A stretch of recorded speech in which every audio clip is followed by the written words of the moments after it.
बिस्मिल्लाहिर्रहमानिर्रहीम। अस्सलाम वालेकुम नादरीन, आप यूट्यूब चैनल देख रहे हैं। मैं इमरान खान। नादरीन, एस्टेब्लिशमेंट के मुकाबले में पाकिस्तानियों को बड़ा हौसला मिला है ये जो मिशन नूर था उसके बाद। और मिशन नूर मैं बड़ी आसानी से इसलिए कह रहा हूँ कि मैंने तो सारी तहकीक करके देख ली है। मुझे वो चीज़ें कहीं नहीं मिली जिन चीज़ों के बारे में दावे किए जा रहे थे कि ये गैर मुस्लिमों की एक जमात है, उसके साथ इसको जोड़ दो, ये कादियानियों की एक जमात है, उसके साथ इसको जोड़ दो। ये एक्चुअली एक पम्फलेट जारी किया गया था जिसको देखने के बाद पाकिस्तान तहरीक इंसाफ की क़यादत में से कुछ लोग घबरा गए और कुछ दीगर लोग जो हैं वो भी घबरा गए। तो इसको सिंपल करें, जो ओवरसीज़ पाकिस्तानी हैं जो बाहर रहते हैं पाकिस्तान से, उन्होंने डरने से इनकार कर दिया। उन्होंने कहा जी ऐसी तैसी, हमने अपना नाम तब्दील नहीं करता। भाई अल्लाह ताला ने कुरान पाक 1400 साल पहले नाजिल किया, उसमें नूर का जिक्र है, और बाद में कोई भी किसी का भी नाम हो नूर, इससे क्या फ़र्क पड़ता है।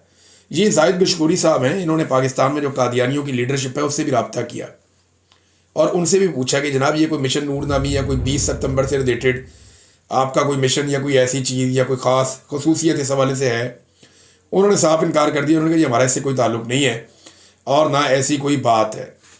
मामला पता क्या है? मामला ये है कि इसको मुतनाज़ करना था, खौफजदा करना था, और कई लोग जो हैं वो शाह से ज़्यादा शाह के वफ़ादार निकल आए। कई लोगों से बेवकूफ़ी हो गई, लेकिन जिनसे बेवकूफ़ी हुई, बजाय इसके कि वो बेवकूफ़ी के ऊपर डटे रहते, उन्होंने बाकायदा खुद आकर अजानें दी और अपनी वीडियोस जो है वो पोस्ट की। तो इससे ज़रा सूरत हाल उनके लिए भी बेहतर हो जाती है। अब नादरीन, यही तो खौफ है जिसको तोड़ना है। ये पाकिस्तान की एस्टेब्लिशमेंट या एजेंसियाँ करती क्या हैं? ये आपको अलग अलग हथियारों से डराते हैं। कभी आपके ऊपर मदद का हथियार लगाते हैं, कभी करैक्टर असैसिनेशन करते हैं, कभी आपके कारोबार को तबाह करते हैं, कभी आपके इवन आपकी उबल वतनी के ऊपर शक करते हैं, आपको गद्दार डिक्लेयर कर देते हैं। तो ये एजेंसियों का पुराना खेल है। इसी खेल को तो तोड़ना है, इसी के रूल्स तो बदलने हैं कि आप ये नहीं कर सकते, हम फैसला करेंगे कि हमने क्या करना है। हमारे ईमान का फैसला हमारा रब करेगा। हम मुहिब्बे वतन है, ये हमारा दिल हमें बताता है, हम खुद ये फैसला कर लेंगे। हमारा करैक्टर कैसा होना चाहिए हम डिसाइड करेंगे। आप हमारी पुलिसिंग नहीं कर सकते इन मामलात में। एजेंसियों का ये काम नहीं है ना, उनका काम मुल्क की हिफाजत करना है दुश्मन से। वो काम करें और हम इस मुल्क के मालिक हैं, यानी हम ही से तनख्वाह लेते हैं, हमें ही सर्टिफिकेट देते हैं कि भाई तुम्हारा किरदार ये होना चाहिए, तुम इस तरह मुहिब्बे वतन बनो, या तुम्हारे ईमान के तकाज़े ये हैं। ये काम एजेंसियों का करने का नहीं है। एजेंसियों के अहलकार जो हमसे तनख्वाह लेते हैं, हम टैक्स देते हैं जिस पे वो पलते हैं, वो कैसे ये कर सकते हैं? हमारे साथ ये ज़्यादती वो नहीं कर सकते। अब अजान देने वाले अफराद की गिरफ्तारियों की भी इतलात आ रही हैं। कुछ लोगों को गिरफ़्तार किया गया। मचियाना साहब की इतला आई, वो गिरफ़्तार हो गए हैं। आलिया हमजा साहिबा ने बताया कि फ़लाँ लोग जो है वो गिरफ़्तार हो गए, ख़बरें आ रही हैं। तो अब इस पर भी कोई मुफ्ती तकी उस्मानी साहब या मुफ्ती मुनीब साहब या कोई और जो सरकारी मुल्ला हैं, वो इसके ऊपर भी अपना स्टेटमेंट दें ना और बताएं ना कि क्या अजान देने के ऊपर किसी को गिरफ़्तार किया जा सकता है? कि अगर कोई शख्स अजान दे रहा है, अपने रब को पुकार रहा है, तो क्या उसे गिरफ्तार किया जा सकता है? ऐसी कोई ऑप्शन है? मेरी तो समझ से बाहर है कि ये मौलवी सिर्फ इमरान खान के खिलाफ ही जागते हैं, या जब इन्हें एस्टेब्लिशमेंट कहती है तभी इनकी आंख खुलती है, अदरवाइज ये सोते ही रहते हैं। अब ये आप देखें ना, एस्टेब्लिशमेंट ये काम कितना पुराना कर रही है। आपको याद होगा इस्लामी जमहूरी इत्तेहाद हुआ करता था एक, ये तहरीक इस्तेहकाम पाकिस्तान, नवाज शरीफ साहब इसमें भी होते थे, आपको याद होगा। ये उस वक्त भी एस्टेब्लिशमेंट चलाती थी इन सारे कठपुतलियों को।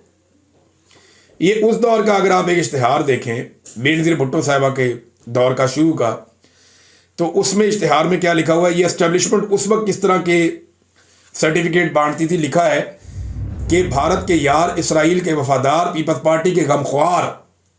अंदाजा करें आप, ये एस्टेब्लिशमेंट का उस दौर का। आज भी वही खेल खेल रहे हैं, ना इनके अल्फाज बदले, ना इनका तरीका वारदात बदला, यानी ये उसी पुराने पैटर्न पे चल रहे हैं।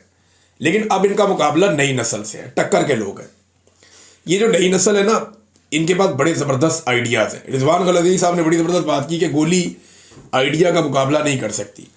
आइडियाज़ बहुत आगे की चीज़ होते हैं, वो दिमाग में पैदा होते हैं, आप उन्हें गोली उसे भून नहीं सकते, और वो आपको शिकस्त देते हैं। और यही हुआ है। देखिए ना, अब ये पुराना जो एक इश्तिहार है, इसके अंदर क्या लिखते हैं? ये जनाब, उसमें ये लिखा जी कि वाशिंगटन में बेनज़ीर हुकूमत के लिए लॉबी करने वाला मार्क सेगल यहूदी है। पीपल्स पार्टी की हमायत में अमरीकी इमदाद बंद कराने की धमकी देने वाला कांग्रेसमैन यहूदी है। राजीव गांधी का कहना है बेनज़ीर भुट्टो की दोस्ती पर हमें फ़ख्र है। सलमान रुश्दी का कहना है मेरा वोट पाकिस्तान में होता तो बेनज़ीर भुट्टो को देता। अब ये सारी चीज़ें जो है ना वो लगा के और जनाब मसाले तैयार करके उस वक्त नवाए वक्त इनका बहुत साथ देता था हमेशा से, क्योंकि एस्टेब्लिशमेंट का पिट्ठू अखबार था उस दौर में। नदामी साहब जो है उनके बड़े ताल्लुकात होते थे जर्नैलों के साथ और ये शरीफों के साथ और ये पूरी जो तहरीक थी इसके साथ, तो जनाब ये मिलजुल के गेमें डाला करते थे। तो ये जनाब वही कार्ड पुराना दोबारा खेला जाता है। मैंने आपको माजी से एक मिसाल निकाल कर आपको मैंने इसीलिए आज दिखाई है। नाज़रीन, राणा सनाउल्लाह साहब ने एक दफ़ा फिर तस्दीक कर दी है उस बात की जो हम बार बार करते हैं लेकिन एस्टेब्लिशमेंट भाग जाती है। याद है सुहेल वड़ाइच साहब ने यही बात की थी, तो सुहेल वड़ाइच साहब से नाराज़गी हो गई थी। वो आज तक आर्मी चीफ को मनाने के लिए मीठे मीठे कॉलम लिखते हैं। वो आज तक एस्टेब्लिशमेंट का गुस्सा दूर करने के लिए मीठे मीठे कॉलम्स लिखते हैं, मीठी मीठी बातें करते हैं, खुशामद और तारीफ़ें करते हैं आर्मी चीफ की कि उनसे ज़्यादा अक्लमंद कोई नहीं, उनसे ज़्यादा खूबसूरत कोई नहीं, उनसे ज़्यादा बावकार कोई नहीं, उनसे ज़्यादा बेहतरीन कोई नहीं, उनसे ज़्यादा आजिज़ी और इनकसारी वाला कोई नहीं, उनसे ज़्यादा बहादुर कोई नहीं। ये सारा कुछ जो है वो पुरज़ाना की बुनियाद पर ये लिखते हैं। बहुत ज़्यादा खुशामद कर रहे हैं और मीठे मीठे कॉलम लिख के कोशिश कर रहे हैं कि किसी तरह आर्मी चीफ का गुस्सा कम हो जाए, क्योंकि सुहेल वड़ाइच साहब ने वो कहानी जो आर्मी चीफ साहब ने कही वो सुना दी थी बाहर आके कि जनाब ये तो कहते हैं कि माफ़ी मांगे इमरान खान। अब राणा सनाउल्लाह साहब ने भी एक दफ़ा फिर तस्दीक कर दी कि पाकिस्तान तहरीक इंसाफ से बार बार कहा गया, ये नहीं कह रहे कि मैं कहता हूँ, ये हम कहते हैं, बार बार कहा गया जब इस तरह का सीगा इस्तेमाल किया जाए ना जहाँ पे जो फाइल है वो गायब हो, तो आप समझ लें फाइल जो है वो पाकिस्तान की एजेंसियां हैं, काम डालने वाला पाकिस्तान का, कहने वाला पाकिस्तान की एजेंसियां हैं।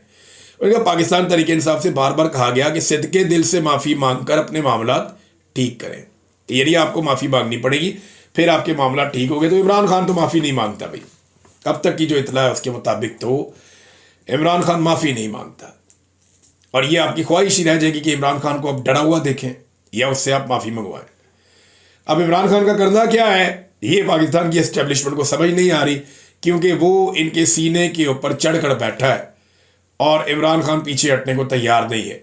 बड़े लोगों ने समझाया, बड़े लोगों ने मिन्नत तरला किया, बड़े लोगों ने इमरान खान साहब के लिए कॉलम लिखे, प्रोग्राम्स किए, जाकर मिलते रहे कि अल्लाह दा वास्ता है इन्नी माफ़ी मांग लो, चलो इन्नी गल कर लो। इमरान खान ने एक कदम पीछे हटने से इनकार किया। तो ये है जनाब अब तक सूरत हाल। राणा सनाउल्लाह साहब ने भी उसी खबर की तस्दीक कर दी है। नाज़रीन, बड़ी खबर जो आने जा रही है ना वो आ रही है आज़ाद कश्मीर से। आज़ाद कश्मीर में अवामी एक्शन कमेटी एक बड़ा एक्शन करने जा रही है। उनके बड़े संजीदा और देरीना मुतालबात हैं और जायज़ मुतालबात हैं। वो मुतालबात मैं आपके सामने रखता हूँ, लेकिन पहले आपको मैं एक और चीज़ दिखाता हूँ। ज़रा ये तस्वीर आप देखिए, बड़ी इंटरेस्टिंग है। यहाँ पे ये मज़दूरों को भर भर के ले जाया जा रहा है रावलपिंडी से और इन्हें पहुँचाया जा रहा है आज़ाद कश्मीर। वो क्यों? इन्हें आज़ाद कश्मीर पहुँचाया जा रहा है दीगर शहरों से इकट्ठा करके कि वहाँ पे एक जलसा करना है। लगभग 1 दर्जन के करीब सियासी शख्सियात और जमातें इकट्ठी की गई हैं और इतने सारे ग्रोहों को इकट्ठा करके वहाँ पे भी एक पीडीएम एस्टेब्लिशमेंट ने बनाई है, वहाँ की हुकूमत को भी साथ मिलाया है और मिलाकर अब उनका एक जलसा रख लिया। ये जलसे का अगर आप स्टेज देखें तो सबके मुंह लगाए हुए हैं, बहुत ज़्यादा बंदे हैं। तो ये सारे जो है जनाब एस्टेब्लिशमेंट के साथ मिलकर तो अवामी एक्शन कमेटी के खिलाफ निकल पड़े हैं कि जनाब हम ताकत शो करेंगे, हम ये करेंगे, हम वो करेंगे। तो अवामी एक्शन कमेटी के खिलाफ जलसा करने के लिए जो मजदूर तबका है उसको रावलपिंडी से कोस्टरों के अंदर भर भर के पहुंचाया जा रहा है और अवाम जो है वो रास्ते में खड़ी होकर तालियां बजा रही है, इनका मजाक उड़ा रही है कि अपनी औकात चेक करो, तुम लोग किस काबिल रह गए हो। ये हालात हैं पाकिस्तान की एजेंसियों के और ये औकात रह गई है इनकी अवाम के सामने। अवाम वहाँ पे खड़ी होकर मजाक उड़ा रही है। अब जो चार्टर ऑफ डिमांड है उसकी तरफ आ जाए। अच्छा, ये कह रहे हैं जी हम इकट्ठे होके तो एजेंसियों के साथ खड़े हैं। दूसरी तरफ जो अवाम है वो अवामी एक्शन कमेटी के साथ खड़ी है। अवामी एक्शन कमेटी के मुतालबात बड़े सख्त हैं। अब उनके मुतालबात मैं आपके सामने रखता हूँ, बड़े जायज़ उनके मुतालबात हैं और 29 तारीख को उन्होंने निकलने का ऐलान कर दिया। 29 से पहले अब ये लोग कोशिश कर रहे हैं कि कोई माहौल अपना बना लें या कुछ ऐसा कर लें कि थोड़ी इनकी भी बातचीत बन जाए, लेकिन बात बन नहीं रही। बात ना बनने की जो सादा वजह है ना, वो ये है कि अवामी सपोर्ट नहीं है। पाकिस्तान से, रावलपिंडी से, मुख्तलिफ शहरों से बंदे ले जाए जा रहे हैं जलसा करने के लिए आज़ाद कश्मीर में। आज आज़ाद कश्मीर में लीडरशिप तो मौजूद है, जो एस्टेब्लिशमेंट के टुकड़ों पे लीडर बने हैं, जो एस्टेब्लिशमेंट की खुशनुदी हासिल करके लीडर बने हैं, वो वहां मौजूद तो हैं, लेकिन उनके पास पब्लिक नहीं है। पब्लिक उन्हें पाकिस्तान से भेजी जा रही है आज़ाद कश्मीर में। तो आज़ाद कश्मीर की जो पब्लिक है वो अपनी लोकल लीडरशिप के साथ खड़ी है। अवामी एक्शन कमेटी, उनके मुतालबात सुने आप। वैसे अवामी एक्शन कमेटी ने एस्टेब्लिशमेंट का पूरा ही बंदोबस्त कर दिया है। जो उनके मुतालबात हैं आप देखें तो एक तो उन्होंने कहा जी कि हुक्मरान अशराफिया की मुराद का फौरी तौर पर खात्मा किया जाए, मोबाइल कंपनियों की लूट मार का खात्मा किया जाए, मुहाजिरीन मुकीम पाकिस्तानियों के नाम पर असेंबली नशिस्तों का खात्मा किया जाए। ये एस्टेब्लिशमेंट को इंतहाई नापसंद है। ये वो 12 सीटें हैं जो एस्टेब्लिशमेंट बाहर से लेकर आती है बंदे जितवा के, और इनकी बुनियाद पे वो आज़ाद कश्मीर की हुकूमत पे कंट्रोल करते हैं। अब वो कह रहे हैं जी आज़ाद कश्मीर में जो हुकूमत बनेगी वो आज़ाद कश्मीर के लोग ही वोट डालेंगे। ये अब आप पाकिस्तान से सीटें ना लेकर आए और लाके इसका हिस्सा ना बनाएं। तो ये एक टेक्निकल चीज़ उन्होंने पकड़ ली है। फिर कुछ सड़कों की तामीर के हवाले से उन्होंने कहा, कुछ शोहदा है उनकी फैमिलीज में मुलाजमतों के हवाले से उन्होंने कहा। एक वो कहते हैं जी इंटरनेशनल एयरपोर्ट बनाया जाए। अब इंटरनेशनल एयरपोर्ट अगर आज़ाद कश्मीर में बनेगा तो आज़ाद कश्मीर के शहरी पूरी दुनिया में ट्रैवल कर पाएंगे और वापस आज़ाद कश्मीर जा पाएंगे। इसमें पाकिस्तान का कोई लेना देना नहीं होगा। ये एक इंडिपेंडेंस के लिए, अपनी ज़्यादा खुद मुख्तारी के लिए ये उनका एक बड़ा मुतालबा है। फिर लकड़ी की स्मगलिंग, अब ये कारोबार आपको पता है टिम्बर माफिया करता है, इसके अंदर एस्टेब्लिशमेंट भी मुलव्वस है, सियासतदान भी मुलव्वस हैं, लोग अरबों रुपया बनाते हैं। तो उन्होंने कहा लकड़ी की स्मगलिंग जो है वो रोकी जाए, नौकरियों में महाजरीन मुकीम पाकिस्तान के कोटे का खात्मा किया जाए, आज़ाद कश्मीर में कोटा सिस्टम ख़त्म किया जाए, पीने का साफ पानी दें, आबपाशी ज़राअत के लिए पानी की फराहमी का बंदोबस्त किया जाए, बिजली के मामलात, आटे के मामलात, कुछ सड़कों के मामलात हैं, कुछ दीगर चीज़ें, यानी इनके मुतालबात बहुत ज़्यादा हैं। माजूर अफराद का कोटा है, रोज़गार की फराहमी है और ताजरान का तहफ़्फ़ुज़ है, नॉन कस्टम गाड़ियों और ट्रांसपोर्टर्स को जुर्माने और टैक्सेस का मामला है, और रिश्वत और सिफारिश और सफारशी कल्चर और ये जो करप्शन है इसका खात्मा करने का मामला है। अदलिया में वो इस्लाहात मांग रहे हैं। तो इन्होंने बड़े ज़बरदस्त मुतालबात किए हैं। आज़ाद कश्मीर की जो अवामी एक्शन कमेटी है उन्होंने इसमें, अब इन्होंने कहा जी ये मुतालबात तस्लीम किए जाएं, हम सब ने ये मुतालबात मिलकर बनाए हैं, और ये नहीं होता तो फिर अवामी एक्शन कमेटी के एहतजाज में भरपूर शिरकत करें तमाम ख़वातीन व हज़रात। 29 सितंबर फैसला कुन जंग, सब निकलो अपने हक के लिए, मंजानिब जम्मू और कश्मीर जॉइंट अवामी एक्शन कमेटी। अब आप देखें यहाँ पे किसी लीडर का नाम नहीं, यही तो पंगा है। एस्टैब्लिशमेंट चाहती है उनकी लड़ाई जब भी हो किसी लीडर के साथ हो, बंदा काबू पार्टी काबू, बंदा काबू अवाम काबू। तो एस्टेब्लिशमेंट का हमेशा ये तरीक़ाकार रहा है कि वो अवाम से नहीं लड़े, उन्होंने लीडर्स खड़े किए। जब भी कभी अवाम खड़ी होती है तो वो उनको एक लीडर दे देते हैं, बीच में से अपना बंदा इंजेक्ट कर देते हैं, एक बंदा आ गया, उसको लीडर बनाते हैं, फिर बंदा काबू कर देते हैं, अवाम भी आहिस्ता आहिस्ता काबू आ जाती है। आज़ाद कश्मीर में ये हो नहीं रहा। आप इस पोस्टर पे देखें, ये जो उनके मुतालबात की फहरिस्त है, इसमें आपको किसी का चेहरा नज़र नहीं आएगा, आपको कोई बंदा नज़र नहीं आ रहा। बहुत सारे लीडर हैं यहाँ पे, बेशुमार लोग इसके अंदर शामिल हैं, बहुत सारे नौजवान हैं जो लीडर बन चुके हैं। तो इकबाल के शेर के मुताबिक, तो अब मामला ये है कि ये जितने भी नौजवान हैं या जितने भी लोग हैं, इसमें कोई अपनी तस्वीर नहीं लगाता, अपना फोटो नहीं चिपकाता। ये है एजेंसियों के लिए सबसे बड़ा मसला। एस्टेब्लिशमेंट के लिए प्रॉब्लम ये है कि कैसे वो इनको टैकल करें। इनका बड़ा कौन है? ये जिसको पकड़ते हैं नौजवान पीछे से नारा लगाते हैं कि छोड़ो नहीं तो हमारे, छोड़ना पड़ जाता है। तो वहाँ सूरत हाल बिल्कुल मुख्तलिफ है।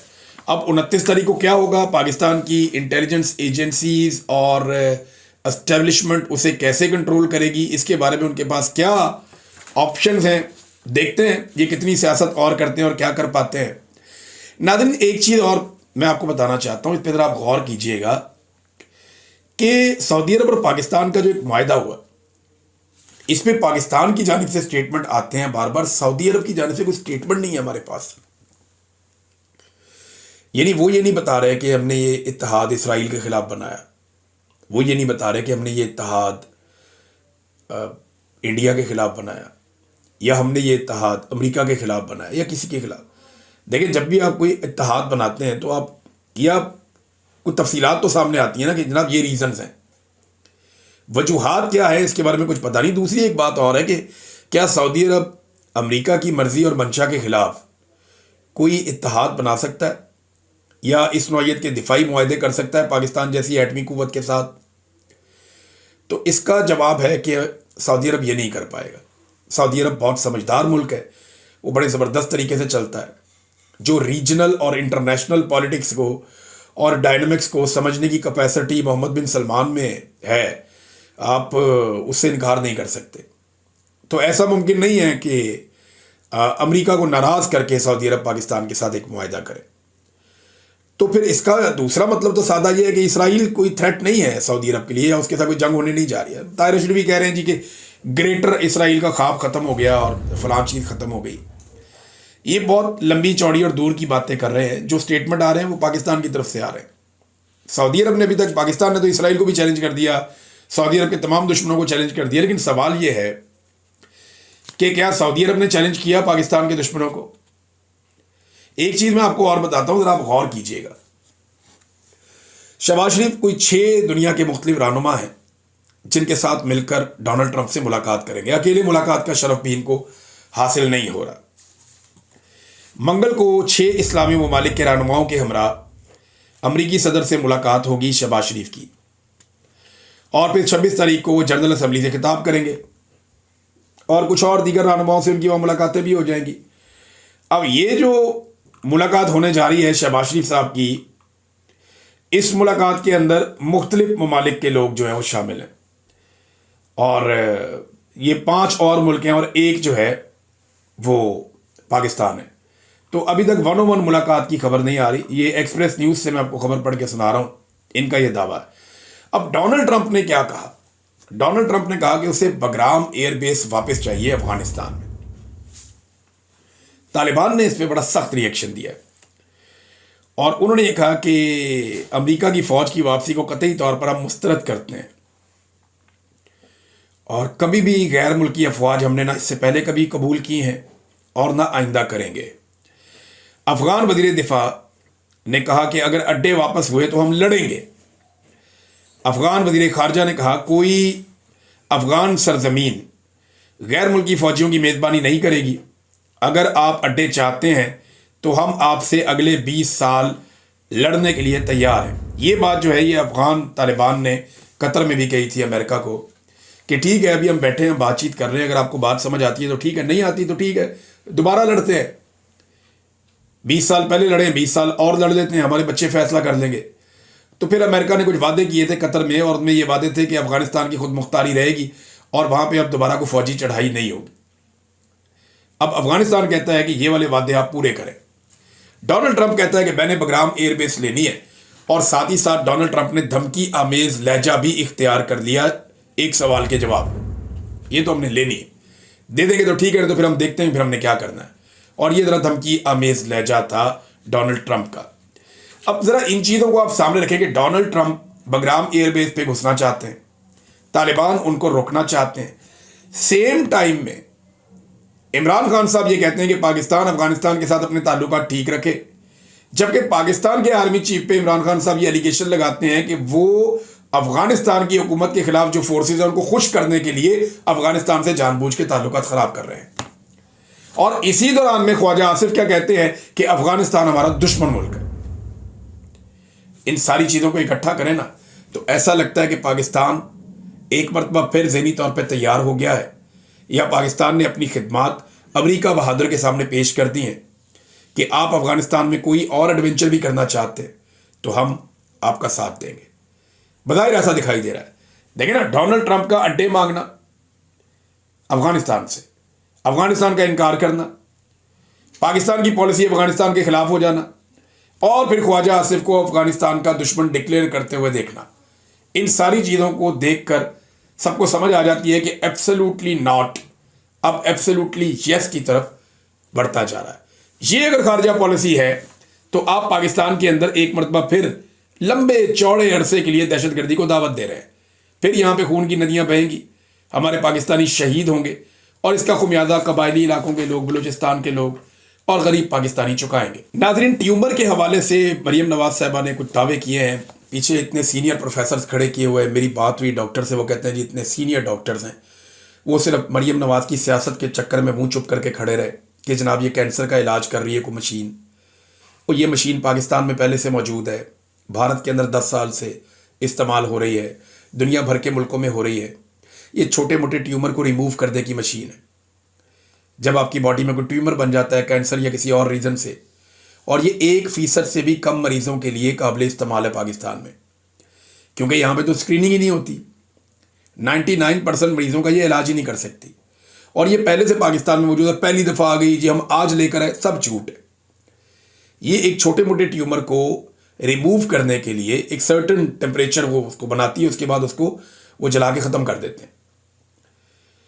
लेकिन कैंसर का ये इलाज नहीं है, और ना ये कीमोथेरापी का और दूसरी जो थेरेपीज़ हैं उनका ये कोई नेमुल बदल है। ये मरीजों को मिसलीड कर रही है मरीम नवाज अपनी सियासत के लिए। कैंसर के मरीजों की जान से खेलना कोई दानिशमंदी नहीं है। ये मशीन पूरी दुनिया में पहले भी इस्तेमाल होती रही, पाकिस्तान में भी आगा खान अस्पताल में दीगर जगहों पर इस्तेमाल होती रही, और अब ये लाकर दावा करना कि जनाब हमने कैंसर उड़ा दिया, ये कर दिया, वो कर दिया, अजीब नमूने लाकर पाकिस्तान पे मुसल्लत कर दिए जो लोगों की जानों के साथ खेल रहे हैं अपनी सस्ती सियासत के लिए। भाई अगर मेडिकल साइंस में ये खातून पास नहीं हो सकी तो इसमें कैंसर के मरीजों का क्या कसूर है बेचारों का कि ये उनकी जान से खेलना शुरू हो गई। और पीछे खड़े हुए जो प्रोफेसर हैं, सीनियर डॉक्टर हैं, उन्हें शर्म आनी चाहिए कि वो इस झूठ को पकड़े वहां पे कि बीबी ऐसा नहीं है। ये बहुत महदूद पैमाने पर, और पाकिस्तान जैसे मुल्क के अंदर तो 1% से भी कम लोगों के लिए ये काबिल इस्तेमाल है, और वहां पे भी ये कैंसर का मुकम्मल इलाज नहीं है। और आप जो इसको करार दे रही हैं कि ये थेरेपी तमाम चीज़ों से निजात दे देगी, कैंसर का हर मरीज ठीक होकर निकल जाएगा, क्या बकवास कर रहे हैं आप लोग? क्यों लोगों की जिंदगियों से आप खेल रहे हैं? ये उन प्रोफेसर्स को वहां बोलना चाहिए था। शुक्र है अल्लाह का कोई डॉक्टर बोलना शुरू हुए हैं, उन्होंने बताना शुरू किया है कि लोगों की जान से ना खेलें, अपनी घटिया सियासत अपने घर तक रखें। अब तक के लिए इतनी, अपना ख्याल रखिएगा, अपने चैनल का भी। अल्लाह हाफ़िज़।